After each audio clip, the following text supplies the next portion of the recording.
I knew I want to make this video, but I'm not really sure how I want to start it. I feel like I've been part of the problem, but I'm also not sure 100% if I can change it, but I also know the odds are I'm not the only one like this. So I thought we could take like a serious minute and discuss something that's weighing kind of heavily on my mind right now, and also just something that's a little bit of a constant battle for me. And the subject is scarcity mentality. Right now, I'm feeling it a little more acutely because we're about to enter June. And in the past, historically, Hobby Lobby has done their annual clearance sales in June. I've tried to take advantage of the sale even, long before I had my YouTube channel. This video is not to discuss the here nor there's of why people do or do not shop at Hobby Lobby. I can tell you that for me, this sale was fairly instrumental in me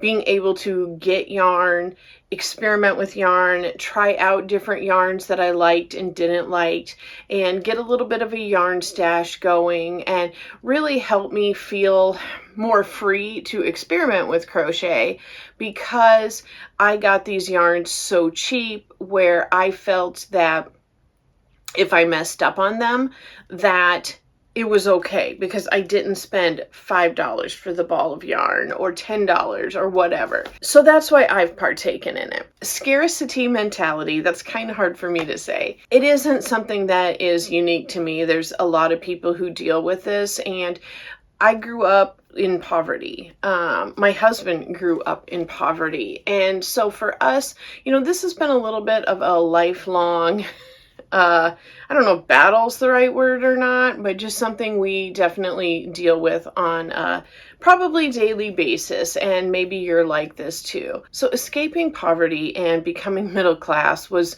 really, really amazing for us, and we've definitely made choices and decisions, and we've sacrificed some things for other things, and I'm very, very grateful for where we're at in life. Our daughter's grown.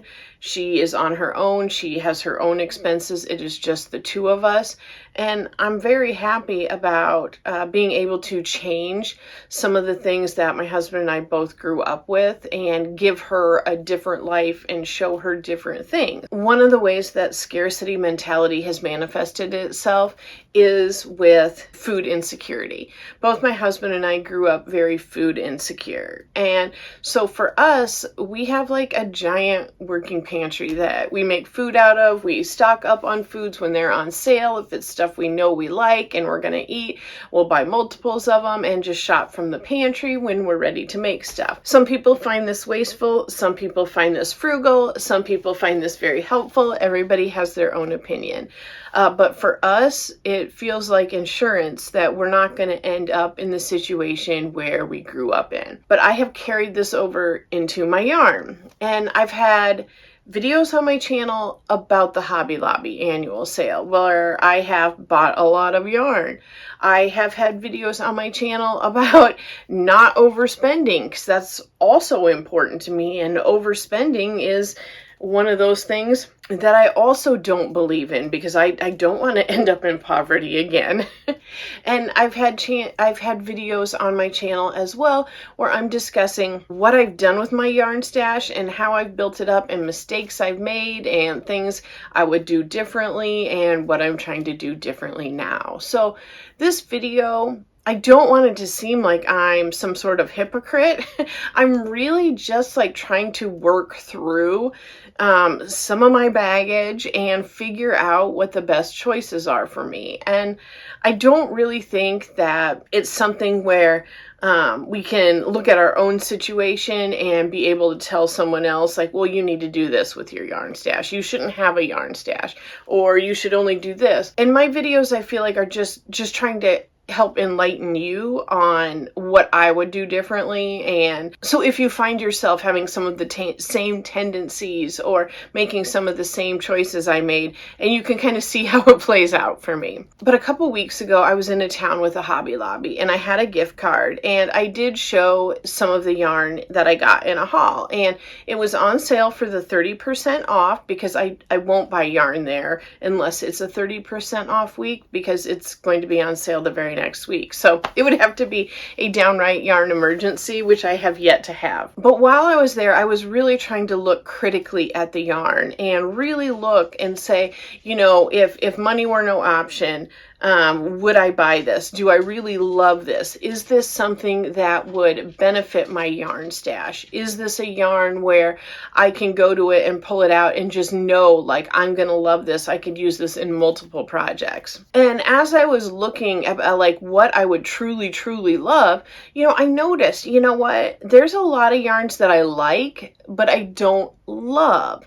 And it got me thinking, because I have now, you know, have some yarns that have been in my stash for quite a while, and I'm not entirely sure what to do with them. You can find out about it in this video up here. I'm having this little bit of an inner battle now of I have, back from all the way back at Christmas time, I've been holding on to a $75 gift card. It was very kind of my in-laws to give that to me for Christmas. I'm very grateful for that. So I was planning on holding on to it until the annual clearance sale, which is what I've done in prior years.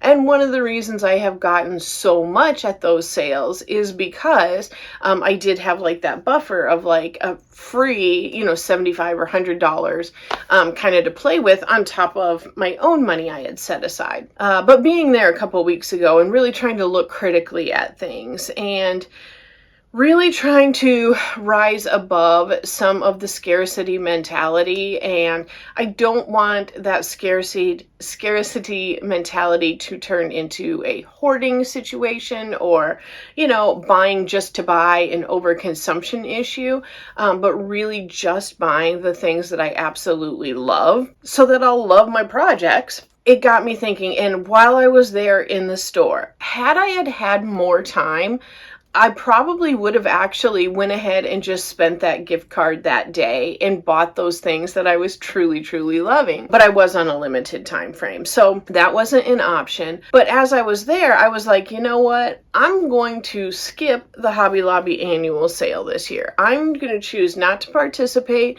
and I will just buy what I love. But as now a couple weeks have gone on since then, and I still have the gift card in my wallet, and it's getting to the point where the markdowns are usually in June. As it's gotten closer to this, I find myself starting to waver a little bit and starting to weaken a little bit and think, well, maybe you should try to get up and see when that sale is happening. And the stores are given a certain day that they have to have things clearanced out, like marked down by.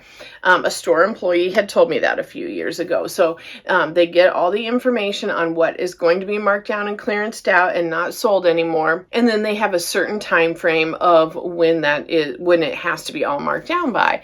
And based on their scheduling, how busy they are, all of that stuff, that's when it gets done. So every store is different.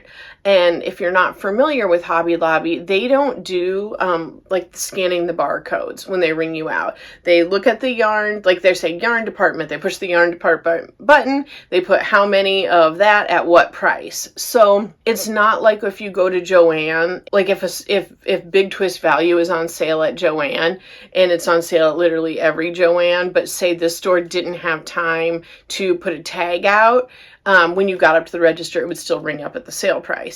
This is not like that. Like literally every store is different. So stuff at the sales might be different based on what yarns they had in stock, if they had sold out in one store versus another.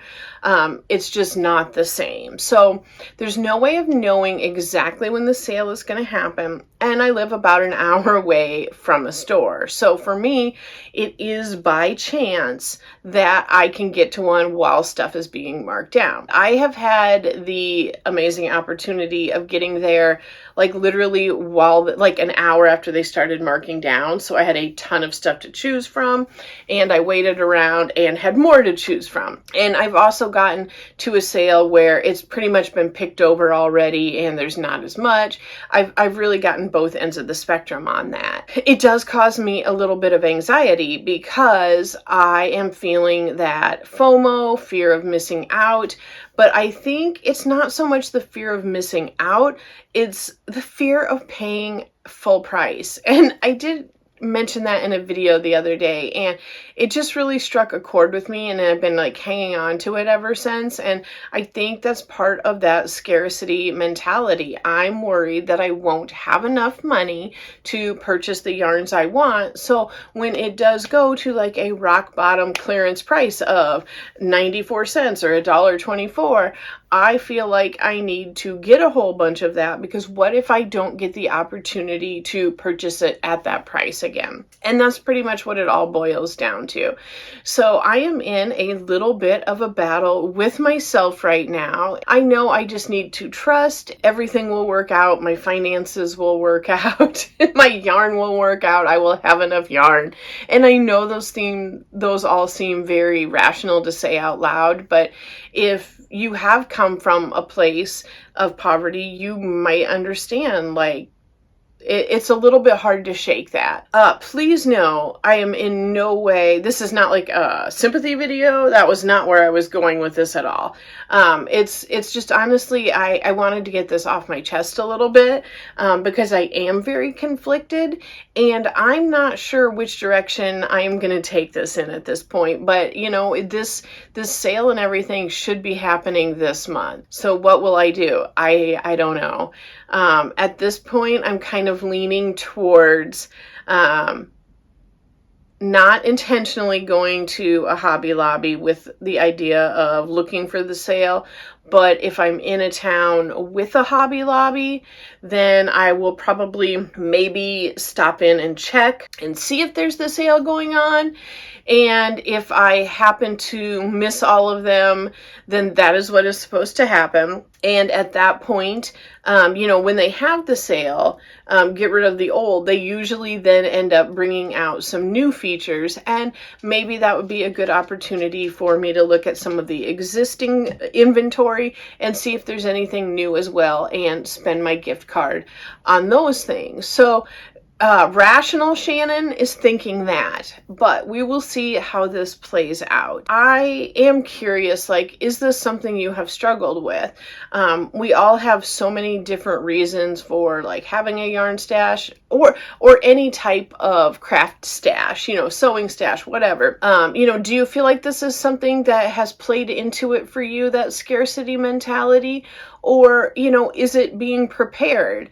That's something where I feel like I have tried to justify a lot of my behavior with, as far as like food and yarn and all that stuff, is that I do live very rurally, and I live in Iowa. So in the wintertime, it's just not always an option to go to places, you know, to go into a town that actually has, you know, multiple stores and stuff like that. So, you know, I have very much rationalized things by saying I have this because, you know, there's 4 months out of the year where I'm probably not going to step foot in like a large big box store. So, you know, in my mind, I'm like, this is why I have this on hand, whether it's, you know, food or yarn or whatever. So there's a lot of different ways, and you can kind of look at this and try to rationalize it.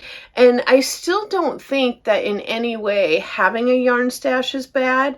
I don't think that taking advantage of sales for your yarn stash is bad at all, especially if it's stuff you're going to use anyway. Like, why would you pay full price? I don't know. What are your thoughts on this? Is this something you've battled with? Definitely don't feel like you have to share anything personal at all. If you want to talk about it and you don't want to talk about it here in the comments, you can always message me on Instagram. It is shannon.talks.yarn. And then that way it's just me who sees it. Or you could email me if you want. It is shannon@shannontalksyarn.com. Like I said, if you want to have a little more of a private discussion on it, I would love to know. No advice in this video, no instructions how to make anything. I just wanted to see how you're feeling, see if this is something you're feeling right now too. Did you know about the Hobby Lobby sale? Is it something you've taken part of in the past? And would you be disappointed if you missed it this year? All still up in the air for me, but I will keep you posted on what I end up doing, if I do end up making it to one, and what I get if I do go. Or, if I don't go and then I panic afterwards because I see everyone else posting haul videos. I don't know. I'm not going to put a link up here, but I'll put a link down in the description box if you want to see the playlist of the hauls I have gotten from these sales in the past. But I know oftentimes like major hauls can be a little bit triggering for a lot of different reasons. So if you want to go find it, it'll be down there. But if not, don't give it another thought. I will have a video up here if you do want to keep our yarn talk going a little bit longer. You can click on that. And I want to thank you for spending time with me today and talking about this subject, and I would love to hear your thoughts on it. Thank you. Bye.